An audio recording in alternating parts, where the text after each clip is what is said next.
Hey everybody, this is Deb with Truthification Chronicles, and I was watching this interview and I thought this Representative King brought out a very interesting point here at the end, and it's actually something that I think I have already said in one of my videos, or at least I know I've mentioned in my comments down below about another subject. Let me just play this for you, and then I'll come back and I'll tell you a little bit more about my thoughts on it.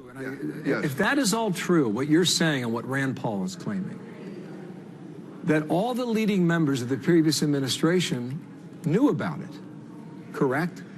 They would have to have known. I mean, considering the jobs they held, Director of National Intelligence, head of the FBI, for that matter, President of the United States, Attorney General, all of those people, if they did not know that this was a fraud, then they didn't deserve to hold those offices. If they did know it was a fraud, then this was a colossal scandal which has to be fully investigated, and not just because it's President Trump. I hope I would say the same thing if this had been done against President Obama or against Hillary Clinton if she had been elected. This is wrong to have the law enforcement and intelligence agencies of the United States conspiring to unseat and to bring down a duly elected president of the United States when they know there's no evidence there. So he said that basically, in his opinion, there's just no way the upper levels of the Obama administration didn't know what was going on. And I agree with him totally.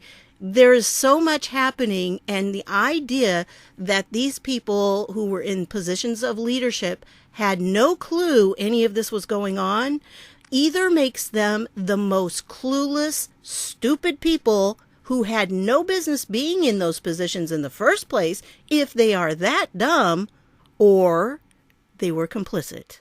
They knew about it, they did nothing to stop it, or they encouraged it. That's a possibility too. So I think it was all together, and I've said it before, I really believe when it comes down to it, we're going to see Obama's signature on some of these things, and that's one of the things they're trying to hide at this point, in my opinion. So we'll find out what happens. But another reason I wanted to point this out to you is because it came up in the comments the other day when I did the video and I mentioned Ruth Bader Ginsburg. I really think we need to look at that situation in a similar fashion, because here we have a situation where we have a lot of theories going around about her, and many people are saying, well, it's not really her, the voice doesn't match, and, I know there have been videos done on this from different perspectives, and I'm not saying that they're not right, but I want us to just think for a minute about some things. And first of all, if it's true that she is not really her, the person that has been sitting on the bench for the last couple of months is not really her, then I think we're faced with only a couple of options. The first option is that if it's not really her, then we have 4 solidly conservative justices on the bench right now. And then we have one that's wishy-washy, that's supposedly a conservative, but we can't count on him, okay? Roberts. So I know some people said, well, what about Roberts? No, I'm only saying 4, okay? Roberts is up in the air right now. I would not count on him for any vote at this point. And so if we have 4 that are solidly conservative, and they sit on this bench with her. I mean, these people work together. There's only 9 of them. In the entire country, we only have 9 Supreme Court justices. That's it. They are a very elite club. They're the only people who are members of it. And they do spend time together. They work together very closely all the time. And so the idea that these 4 justices can't tell that it's not her if it really isn't. They can't tell that it's not her voice. They can't tell that it's not her regular line of thinking and things. If those 4 can't spot her as a fake, if she really is a fake, then they're too stupid to be justices, don't you think? I mean, really, why would we put people who are that clueless in that position? But think about it. The whole thing about judges is that they are used to hearing cases, hearing people, and determining who is telling them the truth and who is not. I mean, that's really what judges do. They determine where the truth lies and what is false. So if there is somebody who is there and they are a fake, that would mean they can't discern what is true and what is fake. which kind of makes him a really, really bad judge. If it is not her and they cannot see that, then they really are incompetent judges and should not be in that position in the first place. The second option we could have is that if she is a fake and they are not saying anything about her being a fake, they're not trying to expose it, that means they're complicit. And that's a very scary position for all of us to be in too. I mean, either of these options is very scary. Whether they are too stupid to figure it out, then our Supreme Court justices are stupid people. And I don't think that's true. I think they're very smart. Much, much smarter than me.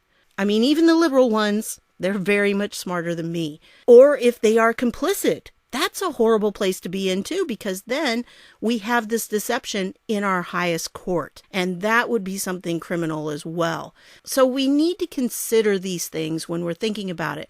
I really think that our only legitimate option right now is that, yes, it is her, but she is so drugged up with drugs that we common people can't, use, and we don't have access to. Q has told us that. So I just think that, she's being drugged up in a way so she can continue to work, but it's not at her normal level. Now, I am concerned about that, though. I really do think that hopefully these people are seeing that she's not at her full capacity. And I think that anytime we have one of 9 people in our country who are in such a high position, such a powerful position, and they're not up to par, that should be concern for all of us, really. So either way it goes, it's kind of concerning for me.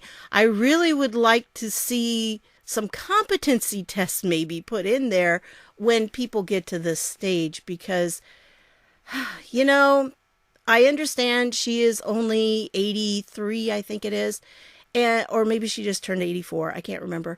At 85, my mom went skydiving, and she was very much alert and aware of things at that time. But I also know that just a couple years later, she's not doing so great. And it's hard for her to think a lot of days. And I'm positive that she's not going to step down, at least not until next year. So I think we're in a position where we're going to have to, deal with that. I think it's going to have to be dealt with sooner or later. But anyway, I wanted to point this out to you because, like I said, if we think through things, and that's what we really have to remember to do, because we've got to be careful and not jump to conclusions. We have to make sure that our thinking is sound and we're following the logic. And I think in this case, the logic that he has is that there's really no way these people would have been able to do everything they did unless those in charge knew about it, or were too stupid to know about it, which again makes them incompetent and they should never have been in charge. And with the whole Ruth Bader Ginsburg thing, I think we have to think about the same thing there, because if it's not her, then we only really have those 2 options, and either one of those should scare us to death. So I'm pretty sure, since those don't appear to be true, I think that it really is her, and that she's just somehow kept going in an artificial way. So that's what I've got for this one. I want to thank you for stopping by, and I'll see y'all later.